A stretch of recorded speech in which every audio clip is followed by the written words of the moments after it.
පුෂ්ටික ආතතිය ගැන ලොකු අයිඩියාවක් නැති කට්ටිය ඉන්න මේ වෙලාවේ ෂණික කියන්න. හරි පුෂ්ටික ආතතිය ගැන පොඩි විස්තරයක්. පුතේ මෙහෙම හිතන්න. හරි දැන් හිතන්න එහෙනම් ද්‍රව පුෂ්ඨයක් තියෙනවා. හරි ඒ ද්‍රව පුෂ්ඨයක් තියෙනවා. එතකොට මේ ද්‍රව පුෂ්ඨය ගත්තොත් එහෙම මේ ද්‍රව පුෂ්ඨ මත අපි හිතමු නිකන් අර මොකක් හරි බලයක් මේ විදිහට පහළට එනවා කියලා. මේ බලය එදුනට පස්සේ බං අර දැන් හිතන්න බෑග බැලුම් පටලයක් කියලා. බැලුම් පටලයක්. හරි. අපි මේ විදිහට බැලුම් පටලයක් හතර පැත්තේ මෙහෙම ඇදලා තියලා මෙතනින් බලයක් යදුවොත් එහෙම අර අපි පහළට එන නිකන් බැලුම් පටලේ වටෙන් ගානට නැමිලා අපේ බලය රඳාපව, ඒ කියන්නේ බලය අල්ලගන්න පුළුවන් නේද උට. තේරුණාද? ඉතින් බැලුම් පටලයක් උඩ මොකක් හරි මේ පෑන තියලා තියෙනවා. හරි. ඒතකොට බැලුම් පටල පොඩ්ඩක් ඔහොම වක් වෙීමෙදින් හැබැයි අර බැලුම් පටලේ හින්දා මේ පෑන ඇතුළට ගිලෙන්නේ නැතුව ඒකට තියාගන්න පුළුවන්. හරි. ඒතකොට ද්‍රව වලටත් ඔන්න ඔයගේ හරි ඔන්න ඔයගේ ලක්ෂණයක් තියෙනවා. ගුණාංගයක් තියෙනවා. ඒක තමයි පුෂ්ටිකාතතිය කියලා කියන්නේ. සරලව මම මේ කියන්නේ. හරි හිතන්න. දැන් හිතන්න මේ ද්‍රව පුෂ්ඨ මත අල්පෙනෙත්තක් මේ විදිහට තිබ්බා කියලා. දැන් එතකොට මොකද වෙන්නේ? මේ අල්පෙනෙත්ත සාමාන්‍ය ද්‍රව පුෂ්ඨය මත, ඒ කියන්නේ ද්‍රවය ඇතුළට ගිහිල්ලා උඩුකුරුතර මැසුරෙන් පාවෙන එක නෙමෙයි මං කියන්නේ. හරි. ද්‍රව පුෂ්ඨය අර පටලයක් ආකාරයෙන් ක්‍රියා කිරීමේ හැකියාවක් තියෙනවා. ලොකු බරේ වරඳා පවත්ත ගන්න බෑ. හැබැයි බර ගොඩාක් අඩු වෙව්වා. අර සාමාන්‍ය මට්ටමේ දැන් අල්පෙනෙත්තක වගේ එකක් ද්‍රව පුෂ්ඨය මත පාවෙන්න පුළුවන්. අවශ්‍ය තියෙනවා. අන්න ඒ කියන්නේ අර ද්‍රව පුෂ්ඨය මත තර බැලුම් පටලයක් වගේ පොඩි තරලයක් වගේ එකක් තියෙනවා. බැලුම් පටලයක නිකන් පොඩි අර පටලයක් වගේ එකක් තියෙනවා. අන්න ඒකට තමයි අපි කියන්නේ ද්‍රවයක පුෂ්ටික ආතතිය කියලා. හරි. හරි. එතකොට එනම් පුතේ පුෂ්ටික ආතති බලය අපිට හොයාගන්න පුළුවන්. දැන් අල්පෙනෙත්ත මෙහෙමනම් හරි පුෂ්ටික ආතති සංගුණකය කියලා කියන්නේ ඒකක දිගක් මත ඇතිවන පුෂ්ටික ආතති බලය. එතකොට මේ අල්පෙනෙත්ත දිග සිම්පල් L නම් අපිට පුළුවන් T වතාවක් L වලින් හරි මේ අල්පෙනෙත්ත මත ඇතිවන බලය හොයාගන්න පුළුවන්. ක්ලියර්ද කතාව? හරි. તો අල්පෙනෙත්ත පාත්‍ර වැටෙන්නේ නැතුව තියෙන්නේ දැන් උඩුකුරුතර භූමියෙන් නෙවෙයි ද්‍රව පෘෂ්ඨය මතමනේ තියෙන්නේ. පෘෂ්ඨය මතමයි තියෙන්නේ. එහෙනම් මේ පෘෂ්ඨයෙන් ඇති කරන අර පෘෂ්ඨයේ තරලයක් නිකන් ඔයගොල්ලෝ අර පටලයක් විදිහට හිතලා ඒ පටලයේ විසින් මෙයාව අල්ලන් ඉන්න බලයෙන් තමයි මේක අල්පෙනෙත්ත මේ විදිහට තියෙන්නේ. තේරුණාද? හරි. ඔයගේ අදහස තමයි ඔය පෘෂ්ඨික ආතතිය කියන කතාව ගැන කෙටියෙන් කියන්න ගියොත් කියන්න පුළුවන් නේ.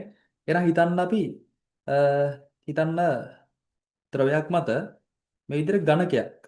හරි. ඝනකයක් තියලා දෙනවා කියලා.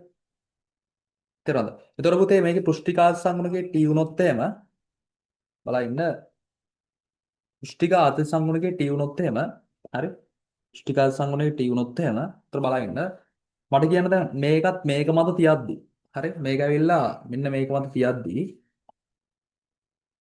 අපි දන්නවා ඒකක දිගක් මත ඇති කරන බලය තමයි පෘෂ්ඨිකාත සංගුණකේ කියන්නේ.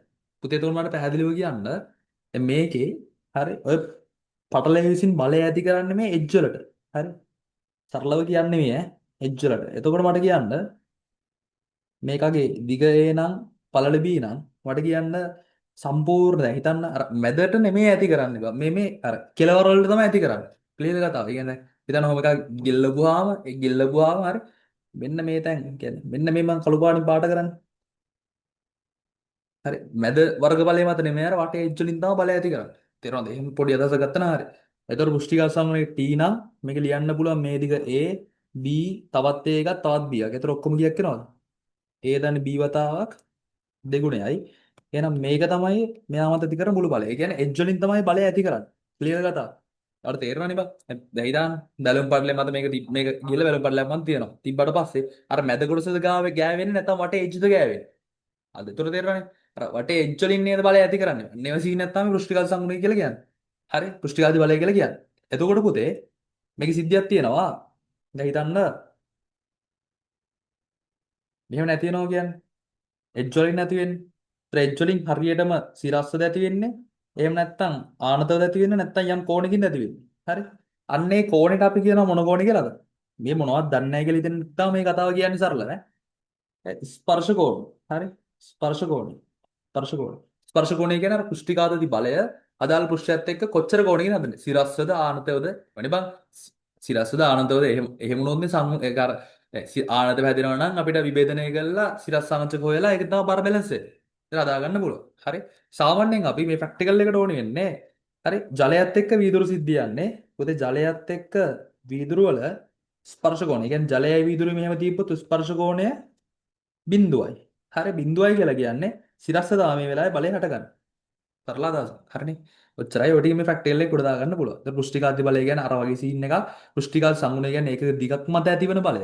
ඒ වගේම අර මේ වගේ එක පෘෂ්ටිකාන්ති බල හටගන්නේ අර වටේ එජ් වලට.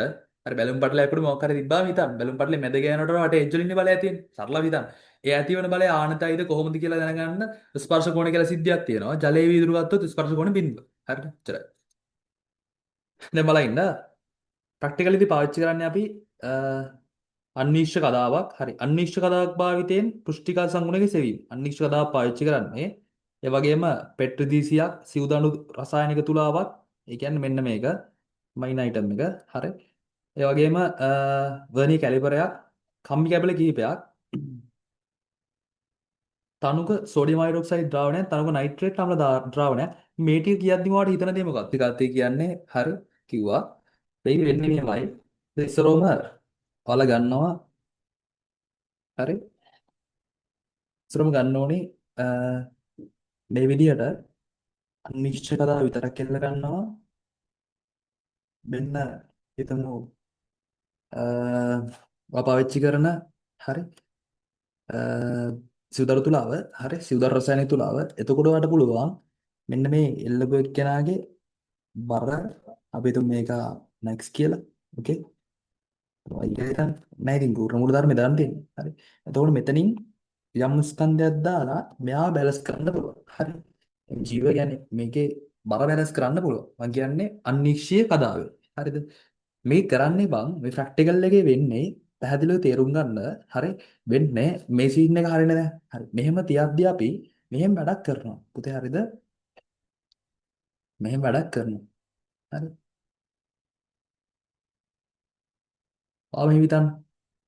මේක තමයි ඊට පස්සේ දැන් අර එහෙම කරාට පස්සේ අපි පෙට්‍රිසියක් කරන් ඒකට ජලය දාලා ඒකේ අර පෘෂ්ඨේ නැත්නම් පෘෂ්ඨයේ මත ස්පර්ශ වෙන විදිහට මේ විදිහට අනිශ්චිතතාව මේක මත තියෙනවා. තිබ්බට පස්සේ මොකද වෙන්නේ බං? මේ පෘෂ්ඨේනුත් මෙහා මත මොකක් ඇති වෙනවද? පෘෂ්ඨේනුත් මෙහා මත බල ඇති වෙන්න ගන්නවා. ක්ලියර් කතාව බල ඇති වෙන්න ගන්නවා. මට පැහැදිලිව කියන්න. ඒ බලය හිතන්න අපි දැන් ඒක ඇලෙන බලයක් බා. හරිද? අර අපි දන්නවනේ පුෂ්ටිකාර්ථ බලය කියන හිතන්න අර ජලය දාලා ජලය උඩ අඩුලක් තියලා දැකලා තියෙනවා නේද? අර ඔහොම අදිලා ඇදලා ගන්න නැතුවට ඒක ඇදිලා එන්නේ නැහැනේ. අර පැත්තෙන් ඔහොම නෙලියට ඇදලා ගන්න. අන්න ඒ වගේ. හරි. දැන් අපි එහෙනම් දැන් පෘෂ්ඨය උන්න ඇලුනා. හරි. පුෂ්ටිකාර්ථ බලය ඇලුනා. ඇලුණා පස්සේ දැන් හිතන්න පාදර තද කරනවා නම් අර පටලැවිසින් උඩට බලයක් ඇති කරනවා. දැන් අපි ඇලුනට පස්සේ උඩට අදින්නේ නැහැ. උඩට අදින්නේ නැද්දි? පටලැවිසින් අරය මත කොහාටද බලය ඇති කරන්නේ? පහළට බලයක් තමයි ඇති කරන්නේ. තේරෙනවද කතාව? නම් මෙන්න පටලේ විසින් පහළට තමයි බලය ඇති කරන්නේ. තේරුණාද? එතකොට මේක මේ ඇඳලා තියෙන පැත්ත කරදී මේක හරි විදිහට ඇඳගත්තොත් මේ විදිහට එහෙම ඇඳගත්තාම මේක තියෙනවා දිග සිම්පල් A ඒ වගේම ඝනකම සිම්පල් B. හරි. එතකොට මේකේ වටේ කොටස විතරයි නේද? වටේ ලයින් එක විතරයි නේද මං කිය පෘෂ්ටිගත බලය හටගන්නේ. ඒ නිසා මුළු පෘෂ්ටිගත බලය ලියන්න පුළුවන් පෘෂ්ටිකා සංගුණගේ වතාවක් දෙවරක් A ධන B. තේරුණාද? මුළු දිගේ A ධන B ඒ වගේ දෙගුණයක් වැඩි කිරීම පෘෂ්ටිකාද සංගුණකේ. හරි. ඒ විදිහට අපිට නම් පුළුවන් මේක උඩට දැන් හිතන්න. ඒතර හිතන්න උඩින් එක ඇදිලානේ තියෙන්නේ. හරි. ඒතර ඒ නිසා මේකෙන් යටට ආකර්ෂණ බලය තියෙනවා. ඒ බලය ලියන්න පුළුවන් දෙවරක් T හරිනේ. T A ධන B. පැහැදිලි? හරි. පුතේ A ධන B.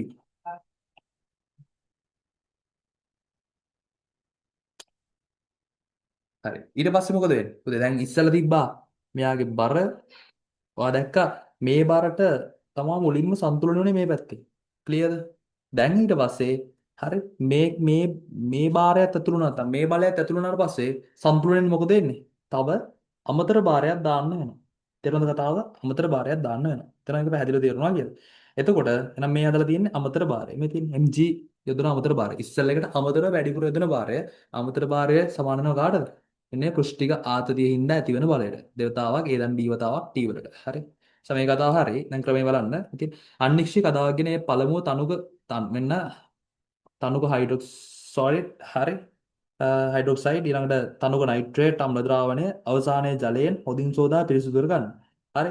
ඉන්පසු ඇමොනුම් ක්ලිප් සහ අණුල් භාවිත කරන එක සිරස්ස පීරණසේ රූපේ දැක්වෙන පරිදි එල්ලා තුලාව සන්තුලනය කර ගන්න. හරි තුලාව සන්තුලනය කරනවා වගේ. හරි. දැන් ජල බීකරේ සෙමෙන් නොසවා. සෙමෙන් නොසවා අනිශ්චිත කතාව ජල පුෂ්ටි. මං කිය එක අවස්ථාව අර ජලය නැතුව ඊට පස්සේ ජලය සෙමින් ස්පර්ශ කරලා. හරි. සේ රූපේ දැක්වෙන පරිදි සකස් කරගන්න. විට තුලාවේ සන්තුලනය බිඳියයි. නැවත සන්තුලනය ලබා ගැනීම සඳහා අමතර යෙදිය යුතු භාරය යොදා ගන්න. එහෙනම් මෙන්න අමතර යෙදිය යුතු භාරය. හරි. ඊට පස්සේ කියනවා අර ඝනකම මැනගන්න වර්නියර් කැලිපර් එකක් පාවිච්චි කරන්න කියනවා. සෝරි. දිග මැනගන්න කැලිපරේ පාවිච්චි කරන්න කියනවා. ඝනකම මැනගන්න කවුරු පාවිච්චි කරන්න කියනවද? මයික්‍රොමීටර් ස්ක්‍රූ ප්‍රමාණයන්ත පාවිච්චි කරන්න පුළුවන් කියලා කියනවා. ඕකේ. එතකොට ඒ ටික හරි. එහෙනම් මෙන්න පාඨාංක කදාවේ ඝනකම හරි කදාවේ දිග යෙදූ අමතර භාරය. පුළුවන්නේ. හරි. මේ අනුව ගිහිල්ලා හරි T හොයා ගන්න පුළුවන්. පෘෂ්ටිකාද සංගුණය. නිගමනය ගණනය ලැබුණු ප්‍රතිඵල ඇසුරෙන් ජලයේ පෘෂ්ටිකාදී නිගමනය කරන්න. ඕකේ. හරි. සටහන්. හරි. ජලයේ පෘෂ්ටිකාදතිය උෂ්ණත්වයේ සමග විචලනයෙන් බැඳෙනවා. උදේ උෂ්ණත්වය වැඩි වෙද්දී පෘෂ්ටිකාද සංගුණකය අඩු වෙනවා. උෂ්ණත්වය අඩු වෙද්දී පෘෂ්ටිකාද සංගුණකය වැඩි වෙනවා. හරි. සාමාන්‍යයෙන් උෂ්ණත්වයත් එක්ක උෂ්ණත්වයත් එක්ක පෘෂ්ටිකාද සංගුණකය මෙන්න මේ වගේ තමයි විචලනය වෙන්නේ. හරි. මෙන්න උෂ්ණත්වය සමග විචලනය බැවින් පරීක්ෂණ සිදු කරන අවස්ථාවේදී ජලයේ උෂ්ණත්වය සටහන් කරගෙන අදාළ උෂ්ණත්වයට අනුව නිගමනය කිරීම වඩාත් උචිතය. ඕකේ. වීදුරු ජලයෙන් තෙතමනය වන බව උපකල්පනය කර ඇත. ඒ කියන්නේ මම කිව්වා ජලයේ වීදුරු සඳහා ස්පර්ශ කොණ කීයයි කියලාද? ශුන්‍ය වෙනවා. ඒ නිසා තමයි අපි ගත්තේ මේ මත බලය අර කෙලින්ම මේ ලයින් වලින් කොහාටද ඇති කරන්නේ? ආනතවන මේ කෙලින්ම කොහාටද? සිරස්ස පහළට කියලා. තේරුණාද? මම හේතුව ස්පර්ශ කොණ ශුන්‍ය වෙච්ච හින්දා. ඊළඟට වීදුරු කතාව ජල පෘෂ්ඨයේ අන්තිම නිස්පර්ශන අවස්ථාව ලබා ගැනීමට වග බලාගත යුතුය. හරි. එසේ නොවූ විට කතාව මත ද්‍රවයෙන් ඇතිවන උඩුකුරු තෙරපුමෙන් නැත්නම් උඩුකුරු තෙර. ඊටනේ යට ගිරනොත් උඩුකුරු තෙරපුම ඇති වෙනව නේද? ඒ නිසා තමයි යාන්තම් ස්පර්ශන අවස්ථාවක් ගන්න කියලා කියන්නේ. අවසාන පොයින්ට් එක කතාව අවසාන ඡේදීම සඳහා ආශ්‍රිත දලය. හරි. ආශ්‍රිත දලය භාවිත නොකළ යුතුය. හේතුව කියනවා ආශ්‍රිත දලය කියන්නේ බං සාමාන්‍යයෙන් ග්‍රීස් වැනි ද්‍රව්‍ය භාවිත වන හේයි. හරි ආශ්‍රිත ජලය ග්‍රීස් කියන ග්‍රීස් වගේව තියෙනවා. හරි. ඒ නිසා මේ සඳහා පාවිච්චි කරන්න කියන්නේ ටැප් ජලය. හරි. ඕදන ටැප් ජලය පාවිච්චි කරන්න කියලා ආශ්‍රිත ජලය එපා. එහෙනම් චරයි ප්‍රැක්ටිකල් එක අනිශ්චිත කතා භාවිතයෙන් ජලයේ පෘෂ්ටික ආතතිය සෙවීම